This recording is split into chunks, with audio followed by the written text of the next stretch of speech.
I'm Charles Johnston and I'm Property Director at Sport England, who are the funding body for a lot of community sport in this country.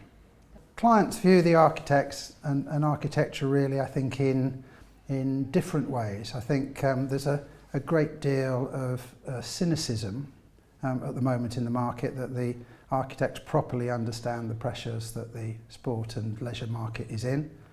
And I think there's probably a lack of innovation in some of the solutions that we're seeing at the moment, which is disappointing.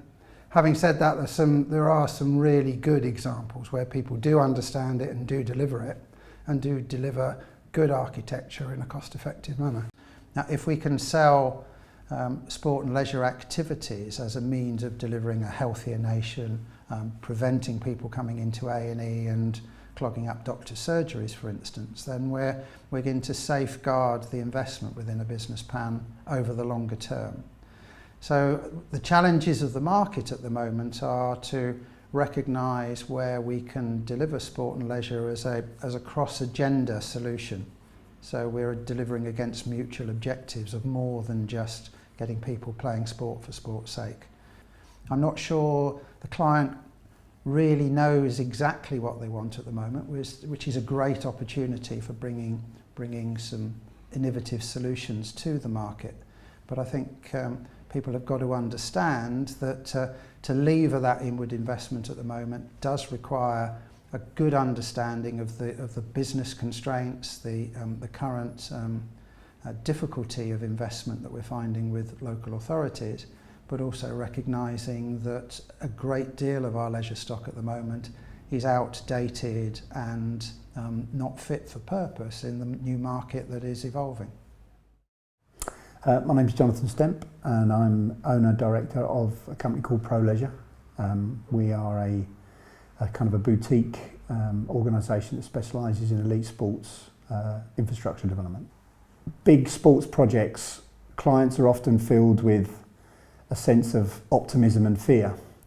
Optimism for creating an incredible landmark piece of infrastructure which is going to be transformational for their organisation and will be a legacy for who they are, but fear of getting it wrong and it being something that fails their organisation or reflects poorly on their leadership.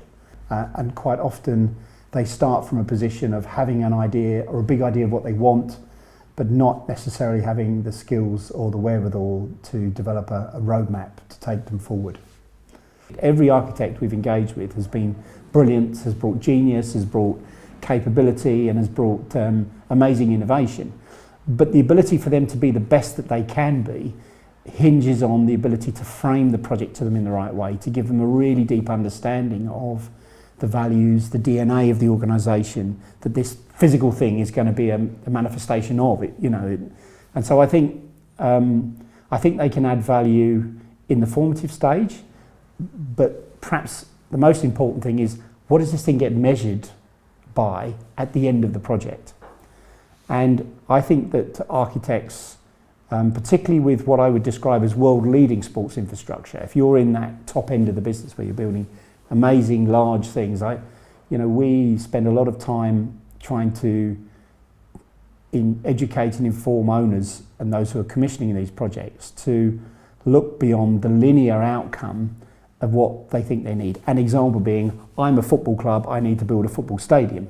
Got that, it will be a football stadium and it will deliver football functionality. Get that, and I'm sure the architect can deliver that. But if you look wider than that, actually that piece of architecture is going to do a lot more in its community. It's going to be a place that inspires young people. It will be a place that all the young athletes that are in that organisation who don't play in that stadium on a regular basis aspire to being. So how does the architecture not only deliver for the first team that play in the stadium, but how does that architecture deliver in a functional way for the children from 7 through to 16 who want to end up there? That's what they're aiming for. So how does this piece of architecture play a role in developing talent and youth? My name's Justin Smith. I'm a chartered architect and I'm head of estate development at the All England Club at Wimbledon. Most of my career has been in sport, and therefore a deep understanding of the technical nature of sport has been very useful. and that's translated into how you actually then develop some of the facilities. But the little bit extra that goes on top of that is the human interaction for the projects. And I'd like to find a design team who can bring that little bit of extra to the project.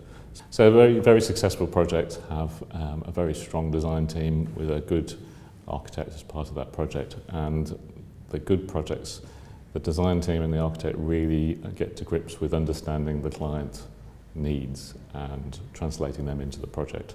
Where it doesn't work very well is where sometimes the architect might start to drift away from what the client's needs and aspirations are, and that divergence usually ends up in some sort of problem in the project or problem in the future of it. I think getting the right choice of architects for the right type of project is extremely important. The bigger projects often need bigger practices with all the experience and all the contacts they can bring together. Yet at the other end of the scale, a more local community facility can easily be handled by local architects. Sometimes they have all the right sort of contacts locally to be able to deliver those projects. Any small practice should, particularly in sport, actually collaboration with engineers and possibly even landscape architects as well, and broader design teams actually is really important. Possibly more important than it is in other sectors, because there are so many other things that are happening around, say, community facilities, where you've got indoor and outdoor facilities to design, buildings, pitches, etc. My name is Andy Depinia. I work for Arup. I'm a mechanical engineer and I lead Arup's arts and culture business in the UK. Very often, again, particularly at the sort of the community scale of projects, buildings are being replaced because they've come to the end of their useful life. If we could double the life of all of those buildings, that'd be a pretty clear way of adding a huge amount of value, and I think that's possible. It does imply greater upfront cost. But designing, quality design with quality materials, that's well detailed, that can last, will bring a genuine cost benefit to those communities. So I think architects need to take responsibility for all aspects of design.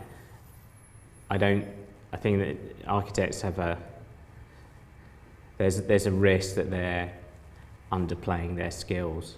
Actually, architects have a really good appreciation of design and can contribute to any conversation on design.